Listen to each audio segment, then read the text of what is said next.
আসসালামু আলাইকুম প্রিয় দর্শক, আপনারা সবরে আমন্ত্রণ জানাইরাম বাংলাভিউ সিলেটি ভাষার খবর দেখার লাগি। আজ আপনারা লগে আছি আমি আয়শা রুনা। ফয়লাও হুনিলকা লতিফ ট্রেভেলস খবরের শিরোনাম।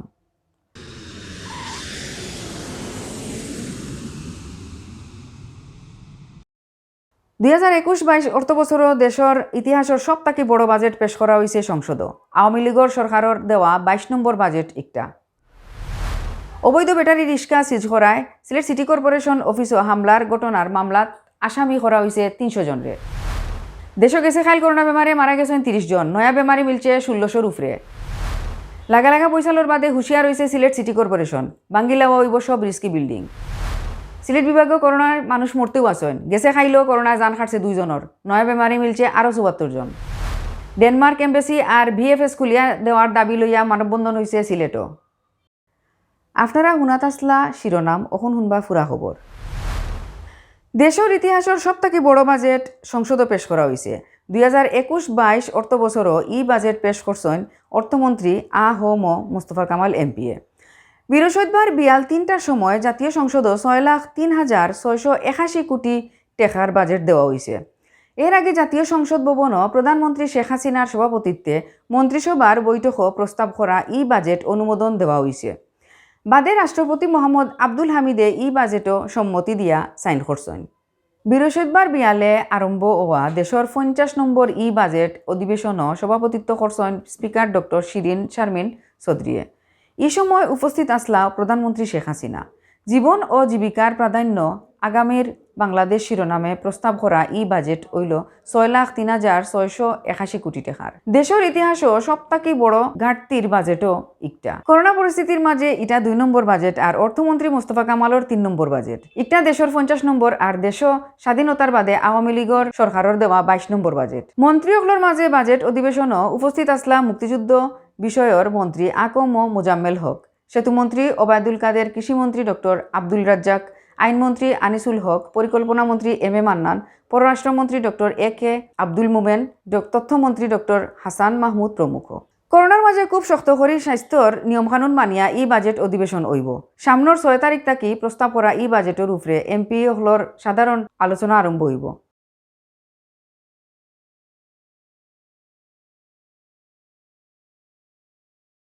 অবৈধ ব্যাটারি রিক্সা সিজ করায় সিলেট সিটি কর্পোরেশন অফিসও হামলার ঘটনার মামলা হয়েছে।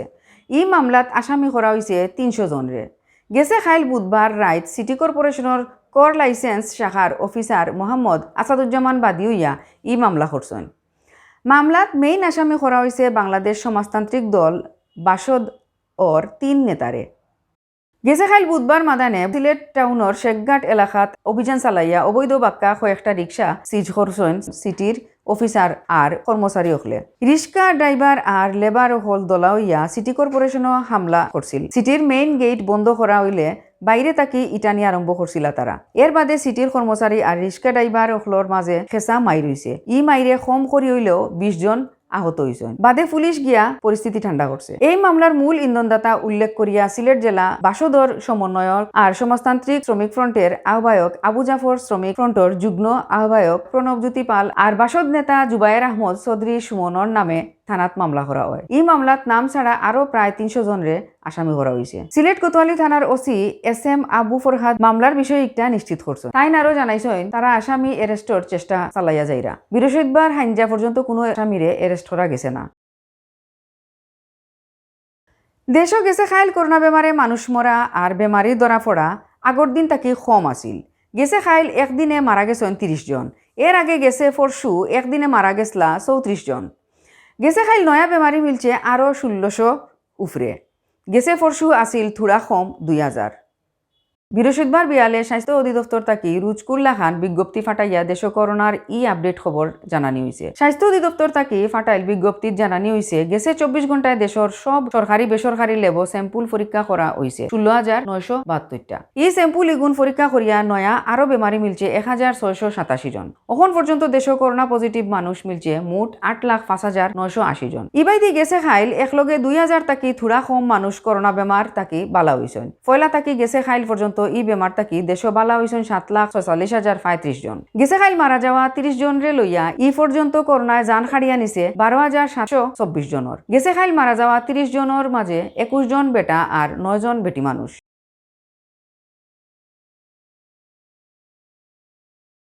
সিলেটও লাগা লাগা 2 দিনে কয়েকবার বৈশালোর ডর ওখনো গেছে না মাইনসর, ওখনো ডরে ডরে দিন খাটাইরা বহুত মাইনছে। এর লাগি রিস্কি বিল্ডিং অখলর ব্যাপারে হুঁশিয়ার হইরা সিলেট সিটি কর্পোরেশন। মুজাম্মেল হকর তুলা ভিডিওর লগে হুনকা জুনেদ আহমদ চৌধুরীর রিপোর্ট। 360 লিয়ার পূর্ণভূমি সিলেটত কয়দিন আগে ওয়া লাগা লাগা বৈশাল বাদে লড়ি বইছে Sylhet city corporation. Risky building অকল চিন খুঁড়িয়া এগুলো মাটির লোকে মিশিয়ে দেওয়ার কঠিন সিদ্ধান্ত লওয়ার। এর মাঝে টাউনের 6টা মার্কেট বন্ধ করে দেওয়া হয়েছে হারানিয়েছে রিস্কি বিল্ডিংয়ের লিস্ট। এই লিস্টের নাম আছে চৌকি থেকে সিলসিলা গল্লির এক বাসার নাম। সরকার বিল্ডিং নামে পরিচিত এই 3তলা বিল্ডিং একটা প্রায় 30 বছরের পুরান, একটা তখন 10টা পরিবার। অভিযোগ আছে কোনো যাতে নকশা অনুমোদন না করাইয়াও বানানো হয়েছে এই বিল্ডিং। 6 নম্বর ওয়ার্ডের কাউন্সিলর ফরহাদ চৌধুরী শামীমও এই রিস্কি বিল্ডিং লইয়া চিন্তাত আছেন। তাদেরকে আমরা নোটিশ দিয়ে এসেছি এবং এগুলো ঝুঁকিপূর্ণ অবৈধ স্থাপনা। এই কারণে আমি বলতে চাই, কারণ এই বিল্ডিংয়ে কোনো প্ল্যান পাস করা হয় নাই। তারপরও এই বিল্ডিং নিয়ে আমরা বিগত দিনে বহুবার সিটি কর্পোরেশনে আমাদের এলাকার জনগণ ধর্ণা দিয়েছে। দীর্ঘদিন থেকে এই বিল্ডিংটিকে যাতে উচ্ছেদ করা হয় সেই জন্য আমরা এই ওয়ার্ডবাসীর দাবি ছিল উপযুক্ত ব্যবস্থা নেওয়ার দরকার এবং আইনি ব্যবস্থা নেওয়ার দরকার বলে আমি মনে করি। আমার কাছে এখানে টেলিফোন এসেছিল আমাদের কর্মকর্তারা, তারা আমাকে রিং করেছিল যে তাদের উপরে তারা গিয়েছিল ঝুঁকিপূর্ণ কি না সেটি দেখার জন্য তাদের সাথে খারাপ ব্যবহার করা হয়েছে। বুধবার হওয়ার বাদেও এই ব্যাপারে বিল্ডিংয়ের মালিকে কোনো লাড়া দেন না। কাউন্সিলর ফরহাদ শামীমর লগে একমত নাই সরকার বিল্ডিংয়ের মালিক হল। তারা হইরা বিল্ডিং কোড মানিয়েও হয়েছে এই বিল্ডিং আছে সব জাতের কাগজ। সিটি কর্পোরেশনে যদি আমার বিল্ডিং ঝুঁকিপূর্ণ হয় তাহলে আমাকে দেখাও যে কোন দিকে ঝুঁকিপূর্ণ। আমার বিল্ডিংয়ের তো একটা ইটও কোনো দিকে ফাটা নাই, তাহলে আমার বিল্ডিং কীভাবে ঝুঁকিপূর্ণ হবে? আমার বিল্ডিংয়ের স্বয়ংসম্পূর্ণ কাগজ আমার কাছে, ডকুমেন্ট আছে, নকশা আছে, সব কিছু আছে। আমাকে তো বলতে হবে যে আমার বিল্ডিং ঝুঁকিপূর্ণ, এইদিকে সমস্যা কি, আমার বিল্ডিং 5তলা ফাউন্ডেশন জায়গা 3তলা উঠছে যে এদিকে সমস্যা। তাহলে না আমি সম্পূর্ণ কাগজপত্র নিয়ে যাব এবং উনি আমাকে কারণ দর্শাক যে হ্যাঁ আপনার বিল্ডিং এদিকে সমস্যা আছে, তাহলে আমি এটা সমাধান করব। সরকার ভবনের মালিক আর এই জাতের বিল্ডিং অকল আসলেও রিস্কি কিনা ওখান বালাখরি বুঝিয়া লগালগ বাঙ্গার পক্ষে মত দিয়েছেন সিটি কর্পোরেশনের মেয়র আরিফুল হক চৌধুরী। তো রবিবার থেকে আমরা আশা করতেছি যে ঝুঁকিপূর্ণ তালিকাভুক্ত ভবনগুলোকে তারা আবার ইনভেস্টিগেশন করবেন, যেটা এক নেহায়ত ঝুঁকিপূর্ণ এগুলারে আমরা কোনো কনসিডার ভেঙে ফেলব। আর যদি কোনো স্টেবল থাকে তাহলে মালিককে বলবো তোমরা এটা ঠিক করো। তো নিমিত্তে এর আগে কাজ এটাকে মানে রিপেয়ারিং করে যদি প্রকৌশলীদের অপিনিয়ন না এটা ঠিক আছে তখন আমরা অনেক আসলে আর আগে তো তোমার হয় নাই, অনেক বিল্ডিং হয়েছে 2তলা 3তলা, এগুলোতে ফাইলিং করা হয় নাই। সেগুলোকে আমাদের এই বিশেষ টিম বাইরে হচ্ছে, ওরা এটা দেখে আমরা বেশি ঝুঁকিপূর্ণ যেগুলো আছে এগুলো যেভাবে পারি আমরা সরাই নেব। এখন siletview24.com সৌজন্যে জানানি হর জুন মাসের 3 তারিখ বৃহস্পতিবার বিয়ান পর্যন্ত সিলেট বিভাগের করোনা আপডেট। সিলেট বিভাগও করোনায় মানুষ মরতেও আছেন। গেছে খাইল করোনায় জান খাটছে 2 জনের। পয়লা থাকি এখন পর্যন্ত এই বেমারে সিলেট বিভাগও মারা গেছেন 413 জন। এর লগে নয়া বেমারি ধরা ফোড়াও কমেন না। গেছে খাইলেও নয়া বেমারি মিলছে আরও 74 জন।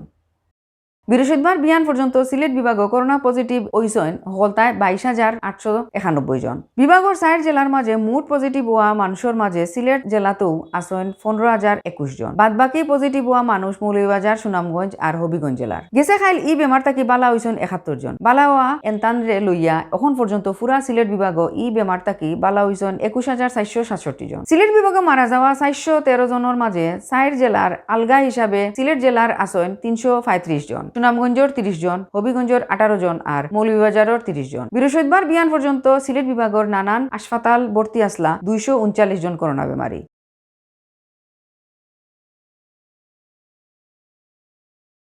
বাংলাদেশে করোনার লাগি দেওয়া লকডাউনের কারণে বন্ধ আছে ডেনমার্ক এম্বাসি আর ভিএফএস। এর লাগে স্টুডেন্ট ভিসায় ডেনমার্ক যাইতে চাওয়া ছাত্রছাত্রী ফরছেন বিপদ। তারা ডরাইরা ভিসা ফ্যাসিনেশন সেন্টার না খুললে আটকে যাইতে পারে তারার বিদেশেও পড়ার স্বপ্ন। ডেনমার্কর এম্বাসি আর ভিএফএস খুলিয়া দেওয়ার দাবি লইয়া সিলেটও মানববন্ধন করছেন স্টুডেন্ট ভিসার লাগি এপ্লাই করা ছাত্রছাত্রীতে। বৃহস্পতিবার সিলেট কেন্দ্রীয় শহীদ মিনারের সামনে ই মানববন্ধনও খাড়াইছিলা ছাত্রছাত্রী। 1 ঘন্টার মানববন্ধনও ছাত্রছাত্রীতে কইছেন ডেনমার্ক যাওয়ার লাগি কলেজ ভার্সিটি সহ সব খাম শেষ করিয়া করোনার লাগি তারা যাইতে পারছেন না। একবাইদি লকডাউন আর একবাই ভর্তির মেয়াদ শেষ হয়ে যাওয়ায় তারা মানসিক আর আর্থিক ক্ষতিত পড়ছেন। IELTS সার্টিফিকেটর মেয়াদ শেষ হয়ে যার বহুতর। এর লাগি জলদি বিএফএস না খুলিয়া দিলে বহুত টাকা লস হয়ে যাব তারার। ছাত্রছাত্রীদের সব বিষয় বিবেচনা করিয়া মন্ত্রণালয় আর সরকারে ই ব্যাপারে কাম করার অনুরোধ জানানি হয়েছে মানববন্ধন।